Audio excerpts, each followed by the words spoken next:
ഇന്ന് നമ്മളോട് ഉണ്ടാക്കാൻ വേണ്ടി പോകുന്നത് ബീഫ് കറി വെച്ചതാണ്. ഈ കറി നമ്മളെങ്ങനെ വെക്കാന്ന് വെച്ചിട്ടുണ്ടെങ്കിൽ ഏത്തക്കായൊക്കെ ഇട്ടിട്ട് കുറച്ച് ചാറിൽ വെക്കുന്ന ഒരു കറിയാണിത്.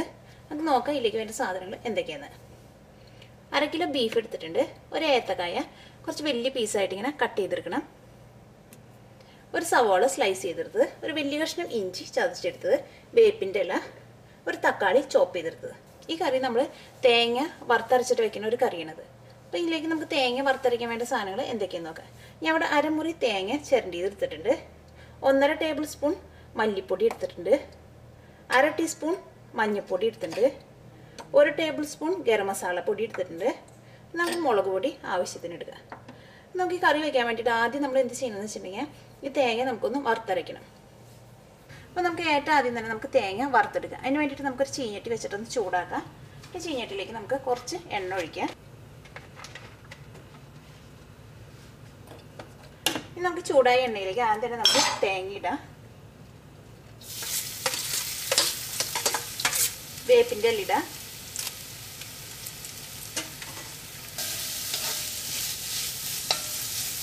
ഈ തേങ്ങ നല്ലൊരു ഗോൾഡൻ കളറായി കഴിയുമ്പോൾ നമുക്കിതിലേക്ക് നമ്മുടെ മസാലപ്പൊടികളൊക്കെ ചേർക്കാം. അപ്പോൾ തേങ്ങ നല്ലൊരു ഗോൾഡൻ കളറായിട്ടുണ്ട്. ഇതിലേക്ക് നമുക്ക് മഞ്ഞൾപ്പൊടി ചേർക്കാം.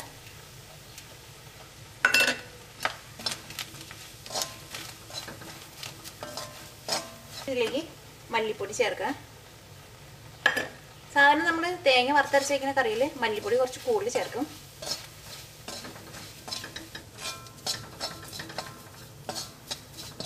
മല്ലിപ്പൊടി നന്നായിട്ട് മുരിഞ്ഞിട്ടുണ്ട്. ഇതിലേക്ക് മുളക് പൊടി ചേർക്കാം. ഗരം മസാലപ്പൊടി ചേർക്കാം.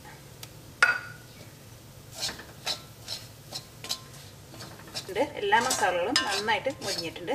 ഇനി നമുക്ക് തീ ഓഫ് ചെയ്യാം. നമ്മൾ മുരിഞ്ഞ് കഴിഞ്ഞാൽ പിന്നെ അധികം നേരം നമ്മൾ ചീഞ്ഞട്ടിയിൽ വെക്കരുത്. വെച്ചിട്ടുണ്ടെങ്കിൽ ആ ചീഞ്ഞട്ടിയിട്ട് ചൂടുകൊണ്ട് തേങ്ങ പെട്ടെന്ന് കരിഞ്ഞു പോകും. ഇത് നമുക്കൊരു ഗ്രൈൻഡറിലേക്ക് ഇട്ടിട്ട് നന്നായിട്ടൊന്ന് അരച്ചിടും. ഇതിലേക്ക് നമുക്ക് ഒരു 1/2 ഗ്ലാസ് വെള്ളം ചേർക്കാം. നമ്മുടെ തേങ്ങ നന്നായിട്ട് പേസ്റ്റ് പോലെ അരച്ചെടുത്തിട്ടുണ്ട്. ഇനി നമുക്ക് കറിയാക്കാൻ വേണ്ടിയിട്ട് ഒരു മൺചട്ടി വെച്ചിട്ടൊന്ന് ചൂടാക്കാം. നമ്മുടെ മൺചട്ടി നന്നായിട്ട് ചൂടായിട്ട് ഇതിലേക്ക് നമുക്ക് ആവശ്യത്തിന് കുറച്ച് എണ്ണ ഒഴിക്കാം. ഇനി വളരെ കുറച്ച് എണ്ണ ഒഴിച്ചാൽ മതി, കാരണം നമ്മൾ തേങ്ങയ്ക്ക് വറുത്തെടുത്ത് കുറച്ച് എണ്ണ ഒഴിച്ചിട്ടുണ്ടായിരുന്നു. എണ്ണ നന്നായിട്ട് ചൂടായിട്ട് ഇതിലേക്ക് നമുക്ക് വേപ്പിൻ്റെ ഇല ഇടാം.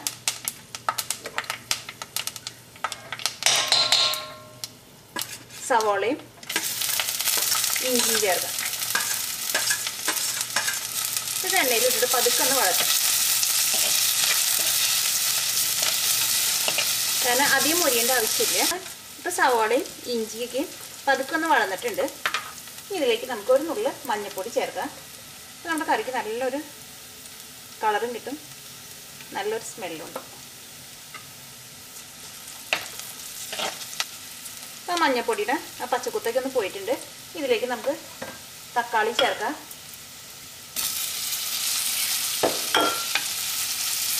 നമ്മൾ അരച്ച് വെച്ചേക്കണം അരപ്പ് ചേർക്കാം.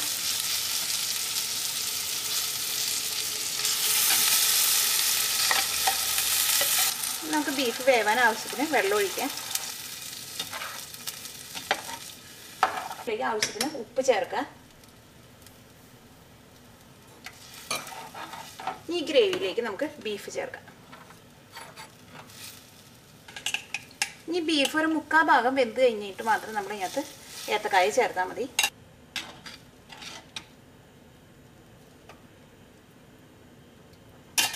നമുക്കിത് ആദ്യം തന്നെ മൂടി വെച്ചിട്ട് ബീഫ് വേവിക്കാം.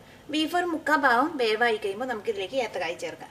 ഇനിയിപ്പോൾ ബീഫിന് നല്ല വേവുള്ള ബീഫാണെങ്കിൽ നമ്മൾ കുക്കറിലിട്ടിട്ട് സെപ്പറേറ്റ് വേവിച്ചിട്ട് വേണം ഇങ്ങനെ കറിയിലേക്ക് ചേർക്കാൻ വേണ്ടിയിട്ട്. അല്ലെങ്കിൽ കുറേ സമയം എടുക്കും വെന്ത് കിട്ടാൻ വേണ്ടിയിട്ട്.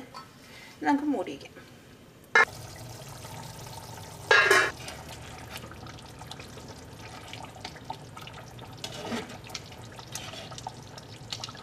ഇപ്പോൾ ബീഫ് ഒരു 3/4 ഭാഗം വേവായിട്ടുണ്ട്. ബീഫ് നമ്മൾ വേവിക്കാൻ വേണ്ടി വയ്ക്കുമ്പോൾ ഒരു മീഡിയം ഫ്ലെയിമിൽ ഇട്ടിട്ട് വേണം വേവിക്കാൻ വേണ്ടിയിട്ട്. ഇനി നമുക്കിതിലേക്ക് ഏത്തക്കായ ചേർക്കാം.